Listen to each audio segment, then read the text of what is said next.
आज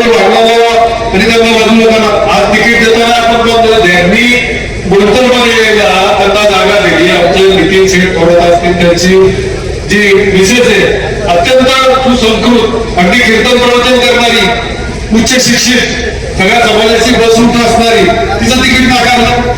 कांता शेठची सुनबाई अगदी डॉक्टर त्यांचं तिकीट नाकारलं.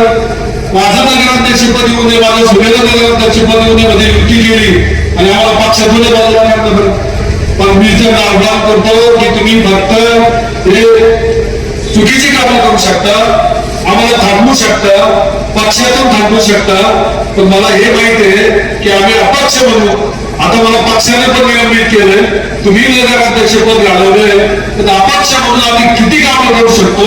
एक साधा कार्यकर्ता म्हणून मी 100 कोटी आणले, तर माझी सून ज्यावेळेला अपक्ष म्हणून नगराध्यक्ष निवडून त्यांची काय तुम्ही स्पर्धा लावा. तुमचा जिल्हा परिषदेचा सदस्य तुम्ही आतापर्यंत केलेली कामं, दादाने केलेली कामं मी वचन देतो की आमच्याकडे कुठलाही राजकीय वलय नसतं. अपक्ष म्हणून तुमच्यापेक्षा 1 कोटीची तरी कामं आम्ही जास्त करू शकतो. माझा उपाय चॅलेंज आहे. तुम्ही समाजाची कामं करा. काय अत्यंत वाईट वाटतं साहेब, काय चुकीचं केलं मी मला सांगू. सकाळी उठलेला असतो मी स्वशांत शिकायला असतो, माहितीला असतो, 100 जणांचे भेट झाले आम्ही कुठे हजर असतो. कुणाची फी भरायला नाही तर आम्ही हजर असतो. शाळेत जातो, दवाखान्यात जातो, ग्रामीण रुग्णालयात जातो. आणि मुस्लिम बांधवांच्या रात्री 2 वाजता फोन केल्यानंतर म्हणतात साहेब इथं घेतला जात नाही, काय करू मी. आम्ही वायसीएमला फोन करतो, तिथे त्यांना ऍडमिशन करून घेतो. 4-4 वाजेपर्यंत लागतो. साहेबांनी काय चुकीचं केलंय, तुम्ही काय शिक्षण देताय आम्हाला, का आमच्या पार्टीमध्ये हस्तक्षेप करताय, का मंदिरचं नुकसान करताय. आणि आम्ही मंदिरचं वाईट केलं असतं तर तुम्ही आम्हाला हे करायला पाहिजे होतं, आमच्या वाट्याला दुःख द्यायला पाहिजे होतं. साहेब आम्ही घाबरणार नाही, रडणार नाही, आम्ही तुम्हाला ठोस उत्तर देणार आहे. तुम्ही मंदिरकरांचं नुकसान करताय, संजय भाऊचं नुकसान करत नाही तुम्ही.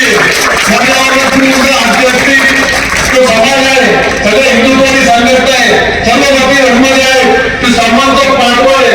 आज तुमच्या धाकाला तुमच्या गटाक्षाहीने समाज पुढे येऊन बसत नाहीये.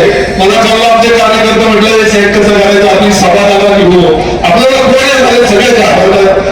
मी सांगितलं मी एकटाच भाषण करणार नाही, कोणी आलं तरी जाऊन भाषण केलं पाहिजे, समाजापुढे गेलं पाहिजे. आणि मग सगळे काढला संध्याकाळी प्रेस नोट दिलेली आहे, मी भाषण करणार. आणि खऱ्या अर्थानं तुम्ही सगळेजण या ठिकाणी आला, आमचा वचननामा जो आहे तो तुम्ही वाचा.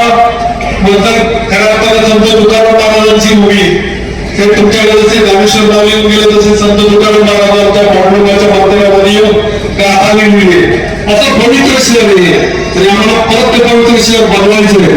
आणि त्यासाठी पांडुरंग मंदिर असेल, तुमची पांडुरंग महाराज असेल, ही जी जुनी तपनेश्वर मंदिर असेल, तिथे या ठिकाणी कोणी निधी आणलेलं नाहीये. खऱ्या अर्थानं आम्ही ह्या तालुक्यात ह्या राज्यामध्ये भारतीय जनता पार्टीचं सरकार आलं होतं. भीमाशंकर मंदिर असेल, भीमाशंकरला पहिला जो 150 कोटीचा निधी टाकला तो मुंबईवर निधी टाकला. त्याच्यात आपल्याकडे 35 वर्षाची सत्ता असताना भीमाशंकरला किती निधी पडला हे मला सांगायचं नाही. शेतीसाठी काय केलं मला सांगा. ऑनलाईन लोड शेडिंग आहे. साहेबांनी शिक्षण खातं सांभाळलं, साहेबांनी आरोग्य खातं सांभाळलं, उच्च शिक्षण खातं सांभाळलं. अनेक शिक्षण खाते आणि अभ्यास म्हणून आता अभ्यास करायची वेळ आली किंवा हे अभ्यास म्हणून काय काय झालं. आजल्या नंतरला पिण्याच्या पाण्याची योग्य सोयला हे लोक कॅन भरतायत आणि घरी घेऊन जातात. मंचर मधून पूर्वीचं लोक चांदणाचा असेल, त्याच्या अगोदरचा असेल, त्याच्या नंतरचा आपण तरी काय पाहिलं जुमल्यावरनं खेळवरनं शिरूवरनं मंचरला शिकायला बोलत होती. आज अशी अवस्था आहे तर मंचरमधनं टिपोला लांडेवाडी आणि अवसरला मुलं शिकायला जातात. तिथला शिक्षणाचा दर्जा घसरत आहे, तिथल्या शिक्षणाची आठवड्या व्यवस्था आहे. हे कोण पाहणार. तुम्ही 35 वर्ष सत्ता केली, तुमच्या खाजगी शाळा चालवल्या. लांडेवाडीची शाळा 70,000 रुपये घेते, इथली शाळा 60,000 रुपये घेतले. मुलं ग्रॅज्युएशन झाल्यानंतर त्यांना मराठी कळत नाही, इंग्रजी कळत नाही. ते एमपीएससी मध्ये पहिले नाही, युपीएससी मध्ये पहिले नाही. कोण डॉक्टर झालेला दाखव, कोण इंजिनियर झालेला दाखव, कोण क्लास 1 ऑफिसर झालेला दाखव. फक्त जगाचे कपडे घालायचे. तेवढं खऱ्या अर्थानं आपल्या ज्या जुन्या शाळा आहेत त्या अत्यंत चांगल्या करणं हा आमचा उद्देश आहे. आता फक्त 45 दिवसांमध्ये तुम्हीही बनू शकता प्रोफेशनल मेकअप आर्टिस्ट. तुम्हालाही प्रोफेशनल मेकअप आर्टिस्ट व्हायचे ते पण गव्हर्नमेंट सर्टिफिकेट सोबत. तर आज मी तुम्हाला घेऊन आले आहे समृद्धी मेकअप स्टुडिओ आणि अकॅडमीमध्ये.